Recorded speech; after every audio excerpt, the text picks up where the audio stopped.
It's July Roundup time. I read 15 books in July. I only had one DNF this month, and that was Sunshine and Spice. I was doing this on audiobook. My big problem is that the third act breakup made no sense at all. It was such a stretch to have them break up over something so stupid, when also that's supposed to be the plot of the book, but then ended up not being the plot of the book, but then ended up being this anyway. It just felt like there was no chemistry between them. DNF. At 2 stars, I read an arc of Between These Broken Hearts by Lexi Ryan. This is technically These Hollow Vows, book 4. I loved the first book, hated the second. Thought the third book was pretty decent. This one was boring. It wasn't bad like book 2 was, but it was boring. All the characters seemed to lose who they were as characters between book 3 and 4. I don't know what happened. You have 2 sets of couples between these 2 books, and I could not tell you whose chapter I was reading at the time because they're all just the same person. Also at 2 stars, I finished Hunting Prince Dracula. The first book in this series was about what I expected. It was fine. This one was really dumb. I finished this book out of spite. I really don't want to continue the series. Everyone's like, oh, book 3 is the best. Book 3 is the best. I don't know. It just made no sense. The 2 main characters were complete idiots. They did the most nonsensical things, such as they find a dead body in the castle and they go, oh,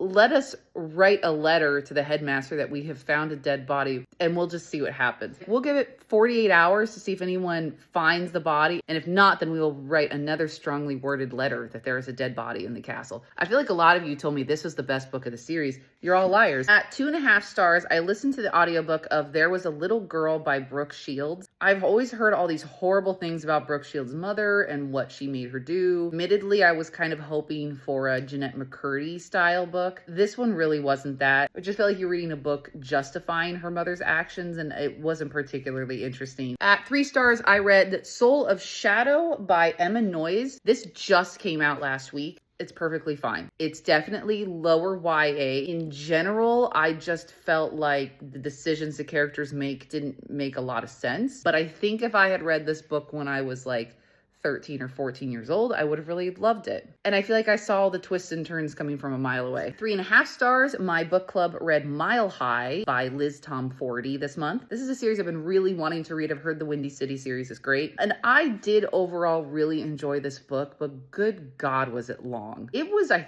think, 500 or 600 pages. And I feel like easily 75 pages could have been cut out of this book. I do like romance books where we spend more time kind of getting to know these characters. I appreciated that, but there was also a lot of scenes that were just lather, rinse, repeat that we didn't need. I will read the rest of the series because I think they're good, like background noise book, if that makes sense. They're on Kindle Unlimited. I don't know if I'd say they're palate cleansers because they're so long, but they're not bad. Also 3.5 stars, I read Untamed by Lillian T. James. This is the sequel to Untainted, which I read last month. The books are perfectly fine, but we've all read these books before, and I don't know if I'm going to continue with the series or not. They are very short though, both the first and second books. So in that sense, I did zip through this, and that was kind of nice and refreshing because I feel like I read a lot of huge books in July. And I think if you're newer to the fantasy genre, then you probably would actually really enjoy these. The magic system's easy, the world's easy, and it's all easy to understand. I gave Pocketful of Posies 3.5 stars as well. This is Rebecca Rennick. I did like this book a lot, and it was short and it did read really fast, but the first book in this series was probably my favorite Rebecca Rennick book, Sing Sweet Nightingale. I definitely do recommend them. They're all interconnected standalones, but the first book's still my favorite. So this one got judged based off the first book. I finally finished the Rebel Blue series. I've read Wild and Wrangled. Overall, I had a really good time with this series. The first book's not good.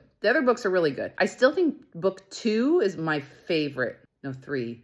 2 or 3. I can't remember now the couples, what order they came in. This one was fine, but it comes in probably 3rd place in terms of the books. So yeah, I say definitely give the Rebel Blue series a chance. At 4 stars, I read Today, Tonight, Tomorrow by Rachel Lynn Solomon. I did this one on audio. The audio was very good, but overall I was pleasantly surprised. It's a YA romance. Thought it was really cute. I think somebody read this as they were graduating high school. They would feel a lot more emotions to it than maybe I did, but I enjoyed it. It was a fun time. I also read Everything is Tuberculosis by John Green. I love John Green's writing. I've read a lot of his books. This is a very short book about basically the history and Current State of Tuberculosis. I actually am really into reading books about diseases and how they've been cured or how they haven't been cured in the process of that. This was fascinating. I loved it. I did it on an audio. He reads the audio. It was very short. I want to say it was like a 5 or 6 hour audio. So it's good nonfiction. I recommend it. And then I had some good 5-star reads this month. Firstly, I read Look Before You Leap by Virginia Heath. This is book 2. I did this on audio as well. It's the same audiobook narrators that did book 1, even though this is a different couple, but they are both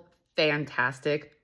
Fantastic. I love this. I love this even more than the first one. I just like the general premise a lot more. She's a lady's companion. He's a viscount. Anyway, I love it. You should do it. Definitely do it on audio too. I also read an arc of Tessa Bailey's new book. This is Picture Perfect. There we go. This is the 4th book in the Big Shot series. We've got another hockey player, and then she is a softball player, like college age. I really liked it a lot. It was really good. I don't know if it's better than Fangirl Down because I read Fangirl Down a couple years ago now at this point. It's pretty close to being as good as Fangirl Down. I think Tessa Bailey's at her best when she writes Golden Retriever men, and he is definitely Golden Retriever. This comes out in September. The whole series is great. You can zip through them all really fast. Finally read The Night and the Moth, and I loved it. I have also read One Dark Window and Two Twisted Crowns. And maybe this isn't an unpopular opinion, but this is actually my favorite Rachel Gillig book. I understood the magic and how this world operates way better than One Dark Window, so I was able to be immersed way easier. The way she writes just connects with my brain in the correct way. See, touch, smell, taste this world. I was so immersed when I was reading this book. I could picture every detail. The vibes were immaculate. I